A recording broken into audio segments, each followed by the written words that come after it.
Bonjour, bienvenue sur jeunespoir.org. Merci d'être là pour la suite des bases de numération. Dans cette vidéo, nous allons voir un autre système de numération. Il s'agit du système hexadécimal. C'est quoi le système hexadécimal? Retenez que le système hexadécimal est un système de numération à base 16. Ici, la base est égale à 16. Donc, on utilise en tout 16 symboles qui sont de 0, 1, 2 jusqu'à 15. Comme vous savez, le plus grand élément d'une base de numération est égal à la base moins 1.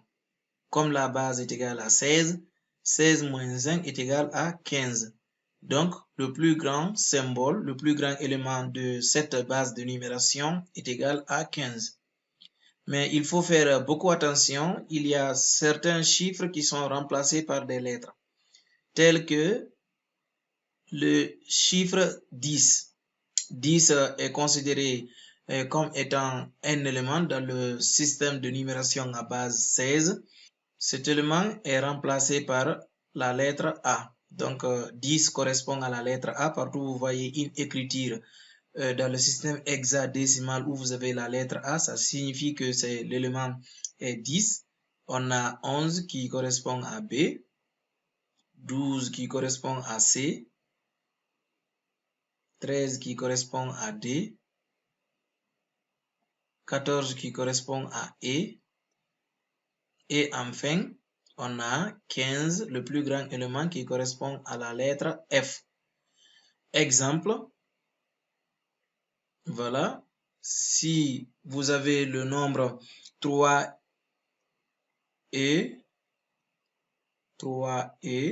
ensuite vous avez F, on met la barre et on écrit ici 16. Ça veut dire que c'est un nombre écrit dans le système de numération à base 16. Comme vous voyez ici, la barre est 16. C'est un nombre hexadécimal. Voilà, et nous allons continuer avec ce système de numération. Nous allons voir comment convertir un nombre hexadécimal en décimal. Donc, conversion hexadécimal en décimal. Comment faire cela? Comme vous savez toujours, nous pouvons écrire un nombre en fonction des puissances décroissantes de la base tout en respectant toujours le même principe. Vous avez par exemple 3 E F à la base 16. Il faut l'écrire en fonction des puissances décroissantes de la base et puis faire la somme des termes ainsi obtenus. On obtient son équivalent dans le système décimal. Vous avez ici le premier chiffre qui est égal à 3. 3 multiplié par la base. Ici, la base, c'est 16. À la puissance, le nombre de chiffres qui reste. Et F. Vous voyez maintenant l'avantage des lettres parce que si on avait ici, par exemple, 14 au lieu de la lettre E, on allait compter le chiffre 1 et 4 comme étant des chiffres qui restent. Alors qu'on n'a qu'un seul chiffre ici. Il s'agit du chiffre qui est remplacé par la lettre E. 3 fois 16 à la puissance, il reste maintenant 2 chiffres, plus, si vous voulez, je vais même mettre E fois 16 à la puissance 1, plus F fois 16 à la puissance 0. Cela est égal à quoi? 3 fois 16 au carré, qui est égal à 256, plus E. Vous savez que E correspond à 14, donc 14 fois 16 à la puissance 1, plus enfin la lettre F qui correspond à 15 fois 16 à la puissance 0 qui est égal à 1. Et 3 fois 256 est égal à 768. 768 plus 14 fois 16 qui est égal à 224, plus enfin 15. 3 et F à la base 16 est égal à la somme de ces trois nombres. Et nous avons en tout 768 plus 224 plus 15 qui est égal à 1007. Voilà. L'équivalent du nombre 3 et F à la base 16 dans le système décimal est 1007. C'est comme ça qu'il faut convertir un nombre hexadécimal en décimal. Il suffit d'abord d'exprimer le nombre en fonction des puissances décroissantes de 16, la base, ensuite faire la somme des termes ainsi obtenus. Maintenant, nous allons voir comment convertir un nombre décimal en hexadécimal. Tout à l'heure, on a converti le nombre 3 et f à la base 16 en décimal. Nous avons trouvé 1007. Maintenant, nous allons essayer de convertir 1007 en hexadécimal. Pour cela, il faut faire des divisions successives jusqu'à ce que le quotient soit égal à 0. Comme nous l'avons fait avec le système binaire, on avait divisé par la base 2. Donc ici aussi, on divise par la base 16. 1007 divisé par 16, on a, voilà, je prends les trois chiffres, j'essaye 6 fois. 6 fois 6, 36, au lieu de 40, 6 fois 1, 6, donc là, on a 0. On abaisse 7, nous avons 2 fois. 2 fois 16, 32. 32 au lieu de 47 est égal à 15. Donc, le reste ici est égal à 15. 62 divisé par 16. On doit continuer les divisions successives. On essaye 3 fois. 3 fois 6, on a 18. 18 au lieu de 22, il reste 4. On retient 2. 3 fois 1, 3 plus 2 est égal à 5. 5 au lieu de 6, on a 1. Donc, il reste 14. On divise ce quotient aussi par 16. On essaye cette fois-ci 0 fois. Et c'est la fin de la division parce que le quotient est nul. 0 fois 16, 0 au lieu de 3 est égal à 3. Voilà, nous avons les restes comme dans le système binaire. On avait aussi besoin des restes. Et sans oublier le sens de la flèche, comment il faut prendre les valeurs. Donc, pour prendre ces restes, on commence en bas ici et on monte. Nous aurons 1007 est égal. Ici, nous avons le chiffre 3. Nous avons 14 qui correspond à E. Et nous avons 15 qui correspond à F, à la base 16. On a converti 1007 dans le système de numération à base 16, le système hexadécimal. Et c'était exactement le nombre que nous avons converti tout à l'heure dans le système décimal pour obtenir 1007. Voilà, nous allons continuer toujours avec les conversions. Cette fois-ci, on va voir comment convertir un nombre binaire en hexadécimal. Convertir un nombre binaire en hexadécimal, je vous donne un exemple. Vous avez le nombre binaire 1, 1, 1, 1, 1 à la base 2. On veut convertir ce nombre binaire dans le système hexadécimal. Il faut d'abord ramener ce nombre dans le système décimal. Si on a son équivalent dans le système décimal comme 1007, on effectue des divisions successives par 16 pour obtenir ce nombre dans le système hexadécimal. Et ce nombre dans le système décimal, vous le savez, il faut exprimer en fonction des puissances décroissantes de 2, la base, 1 fois 2 à la puissance 4, plus 1 fois 2 à la puissance 3, plus 1 fois 2 à la puissance 2, plus 1 fois 2, voilà, plus 1 fois 2 à la puissance 0. 2 à la puissance 4, 16, plus 8, plus 4, plus 2, et ensuite plus 1. 16 plus 4, 20, plus 8, 28, 28 plus 3 est égal à 31. Donc ce nombre est égal à 31. Il faut maintenant convertir 31 dans le système de numération à base 16. 31 divisé par 16, on fait des divisions successives par 16. On essaye une fois 16, 16, 16 au lieu de 31, il reste 15. On divise 1 par 16, on a 0 fois et il reste 1. Donc voici les restes qui sont là, 1 et 15. Mais on doit suivre le sens de cette flèche. Cela veut dire que 31 est égal, ici on a le chiffre 1 et 15 qui correspond à F à la base 16.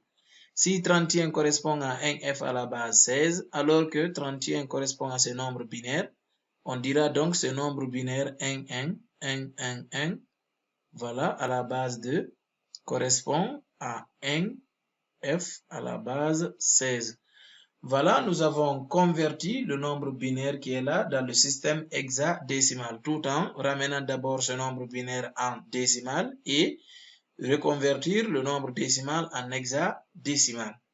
On termine cette vidéo avec la conversion hexadécimale binaire. Et c'est possible de ramener ce nombre d'abord dans le système décimal. Comme vous le savez, dans le système décimal, c'est 1007. Ensuite, faire des divisions successives par 2 pour obtenir son équivalent en binaire. Mais avec ces nombres très élevés, c'est très complexe de faire des divisions successives jusqu'à ce que le quotient soit nul. Vous pouvez utiliser les puissances. Comme vous savez, on peut écrire le nombre en fonction des puissances décroissantes de 2. Ensuite, prendre les coefficients où ces coefficients sont 0 et 1. On obtient son équivalent en binaire.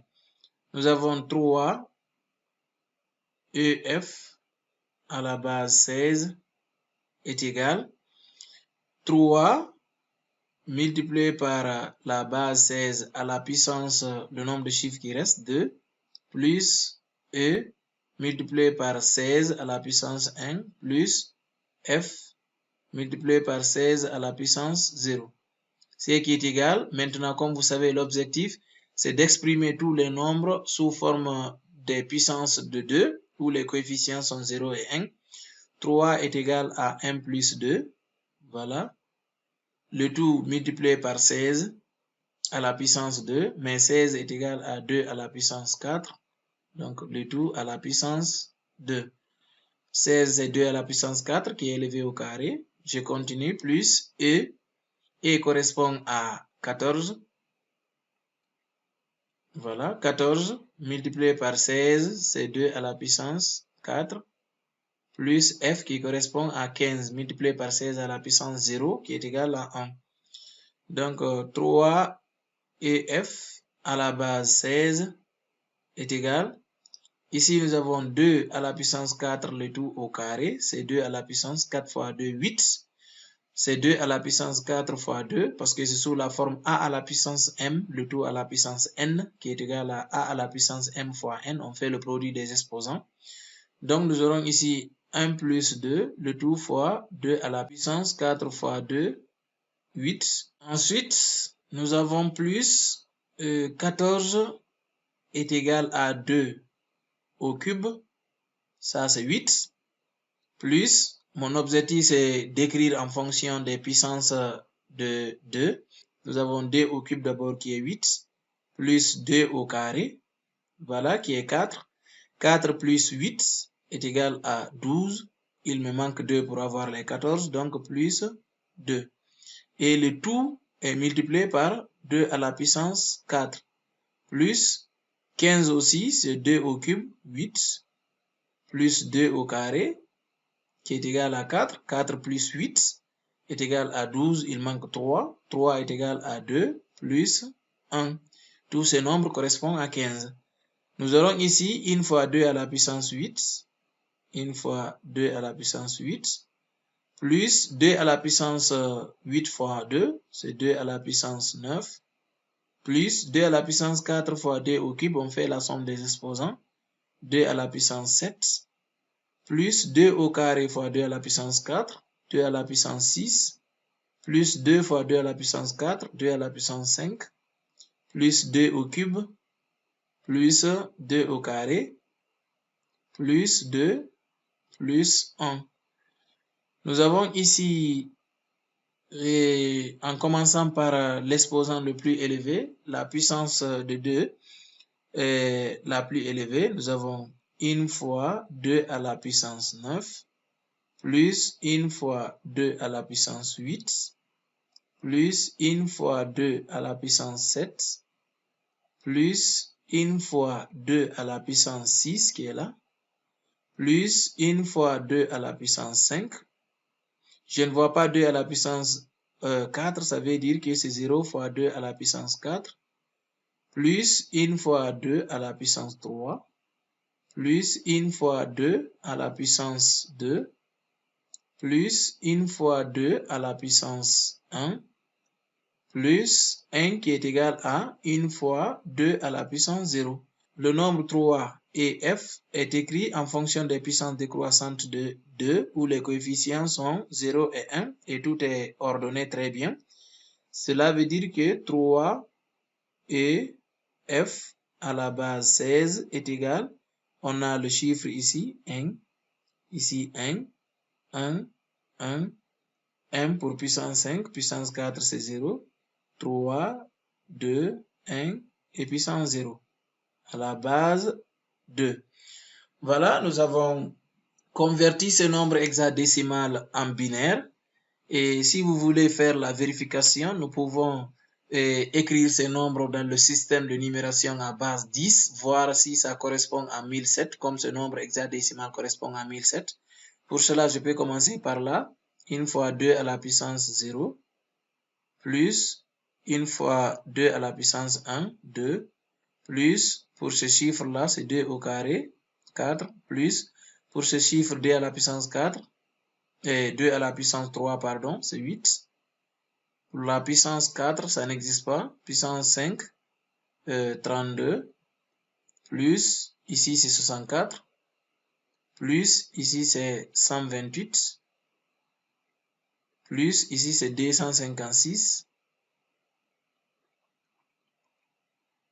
plus, et enfin 512. En faisant maintenant la somme pour obtenir le résultat final, 2 à la puissance 0 c'est 1, 1 plus 2, 3, 3 plus 4, 7, 7 plus 8, 15, 15 plus 32 est égal à 47, et 47 plus 64, nous avons 111, 111 plus 128, 239, nous aurons maintenant 239 plus 256, les deux derniers nombres, plus 512, voilà.